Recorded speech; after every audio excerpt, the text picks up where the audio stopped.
So I about emptied that whole bottle of hardener just on those hammers. So Okay. some people say, oh, that's going to make them heavy. It doesn't add much weight to it. Uh-huh. But now we're going to look at the keys. Like I said, I'm going to look at, there's a pin.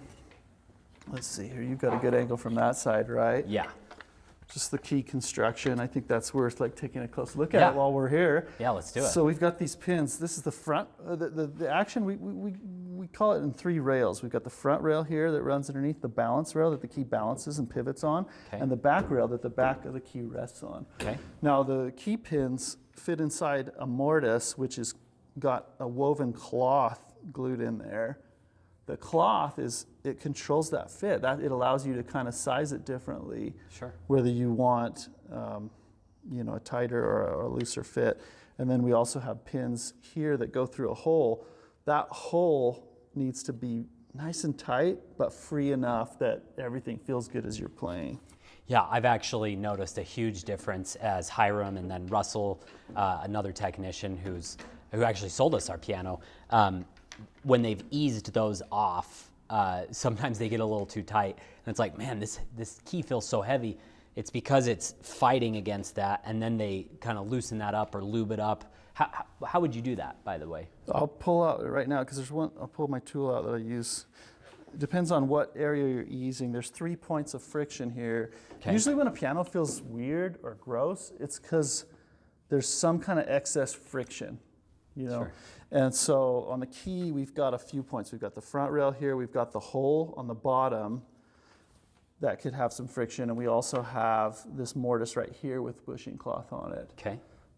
Those 3 points we look at, make sure that they're all the way they should. Now, these pianos are prepped really, really well in the factory, compared to different things you could buy on the market. Okay. But that being said, I mean, we're talking thousandths of an inch difference, and this is wood. It can change with shipping. It can change with the environment. So I'm going to just use some pliers, essentially. There's one that was a little tight to me. I want to feel a nice bump, but not too much of a bump. Old pianos that are really worn in, they're chattering together like teeth, Yeah. Mine had that the other day. Before it was work done, I'd go up for these big jumps in list, and my piano would snap, it'd be like an audible snap. And Russell was just like, oh yeah, that just needs to be, I think it was a friction point that was too loose. He's like, that needs to be tightened up a little bit. So. Yeah, so this sharp here, this one's to the point where I'd be afraid, okay, it gets in your house and all of a sudden it's sticking. Because when the front rail's tight, that is pretty much game over. You'll get a sluggish or a sticking key. Some of the other points, you may not get a sticking key, but it just adds to the gunk in between you and the music, Sure. So this is the mortise. I'm just going to squeeze it with these tools just very gently. It's hardly anything really that I'm doing. Okay. And they use high quality felt and stuff. It works very well in your hands. I'm going to get a close up. Yeah, I'm going to do another one. I think there's another one I wanted to hit down here. These feet right here. You got that there? Mm-hmm. So I'm just easing it. Oh, okay. Hence easing the keys. Cool. Sounds great.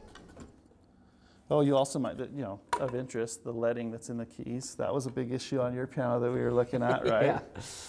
Some of the old pianos, if the geometry's not good, then you're having to lift a hammer that's a little heavier. You'll see a lead every, what is this, half inch or so, or inch, all the way up to the balance point, just totally leaded. I mean, I could barely pick up the action at that point. That's how I know, okay, it's maybe a little excessive. Yours wasn't quite to that point, but it was getting there. Yeah. And can you explain what too much lead in the key? Because people might be thinking like a seesaw, if there's more lead, what would that do? Yeah. Does it make your job harder? Does it make it easier, like down or up? Or does it just make everything worse? The leading on the front of the key, it's on this balance point here, it'll make the front of the key drop a little easier. Right now we're lifting the weight that's put on this capstan screw right here. So the more lead you have, it goes down easier.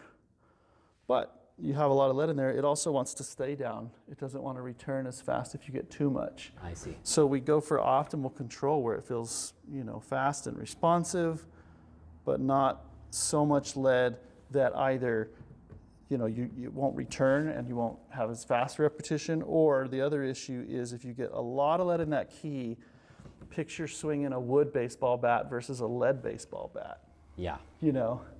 I mean, that may not be the exact analogy, but more mass is harder to move because of a thing called moment of inertia. So if you get too much lead in the key, that becomes a problem. So you might weigh the piano and say, well, it's really light to push down. It should be a light piano. But actually, you can have it where it still feels heavy, even though the numbers say it's light. So far, I mean, my brain goes to, oh, I love a nice up weight, because the more the key pushes back on your finger, the quicker the response is. So I would say, why don't we pull some of that lead out? But what are the dangers of just, pulling lead out? Obviously, the down weight would be harder, correct? It becomes Heavier? too difficult to play. Yeah, so it becomes heavy from that respect. Gotcha. So it's a balancing act. And what are some of the parameters that Steinway or other reputable piano brands go for so far as down weight, up weight ratios? Yeah, a lot of technicians in the industry talk about 50-20. Okay. 50 grams of weight to displace the hammer to where it's balanced and it starts to move the hammer up. Uh-huh. And 20, that means if you put a 20-gram weight on the front of the key where your finger hits it, it'll be able to push that weight back up. Now, I think that's way too heavy for a really good piano. Uh-huh. Steinway Ds, and they grade it, so it's heavier down weight in the bass, and it grades up all the way to the treble. So like a Steinway D is going to be, I think they aim for, what is it, like 40, we looked it up when I looked it up when I did your piano, it was like 46, I want to say, and it changes every 2 or 3 octaves by a gram. Oh, only 46 in the bass. Yeah. Okay. I want to say that's about right. I could be off on that. I'd have to pull out the manual. But honestly, theory and practice are two very different things. They can have their specs that they shoot for, but they come out when they're brand new in lots of different versions. You might have a piano that could be more inconsistent than what you'd think because you've got friction coming into play. You got all kinds of different variables there. Sure.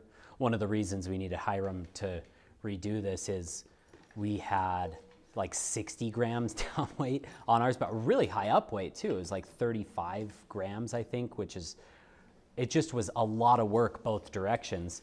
And so we used some spring-assisted whippings, what they used to use in some Hamburg Steinways, and that felt funny. So can you tell them what you did on my piano in particular? Because even though the spring-assisted whippings help with the down weight, doesn't it kill your up weight? It can, just like with the lead, if you add too much lead. The springs he's talking about, they're on the top stack that we took off, but essentially they help suspend the weight of the hammer and the whipping below it. And so if you make that spring stronger, it's kind of this equivalent of adding lead to the key. So the same thing, if you add too much lead, your down weight is going lower, right? So it can push up a decreasing amount of weight the more lead you add. So the down weight's easier to push down, but it's way harder to get it back up. Harder to get back up. So so the same thing would be if you load it with too much spring, your up weight is going to be really low. And there's some and you know what, a really high up weight's not great either. In theory it sounds good, but then you've got some digital pianos out there in the market. That's kind of what they feel like. Oh, okay. It's kind of just a weird feel. You know? Definitely. It is a balancing act, and every person is different with their, like if you are, I've taught a lot of retirees that just want to play slow, soft music. You'll probably love a really heavy action because all that weight feels, at least in my hands, to give you a lot more control. I'm playing the Liszt Paganini Etudes right now. I'm working on them. A high down weight is just absolutely killer because you're exhausted. Even if you've got a light piano, you can get tired during those pieces. So it depends on the repertoire that you're playing, and I'm not saying you got to buy a new piano for every different composer you want to play, but having something middle ground is quite important. I think we ended on my piano like high 40s in the bass up to mid to low 40s up in the treble, and it's feeling really nice. Yeah, I think, yours is, and now yours is definitely on the lighter side, I would say. Yeah. You know, even more, probably lighter than what you might find out of the box. Sure. But that can vary. So I'm just easing these holes where the pin sticks through. Like I said, we don't play the key up, but when I push it up a little bit, it gives a little bit of indication of how tight this hole is. And I want them to be, first and foremost, uniform. So I'm just using a reamer here that's actually, just the right size. It's a few thousandths larger than what this pin size is. Perfect. I say a few thousandths of an inch, just in case someone's working metrics. I go back and forth all the time because I have specs in my head that are, some I like to think of in millimeters and others in decimal inches, but.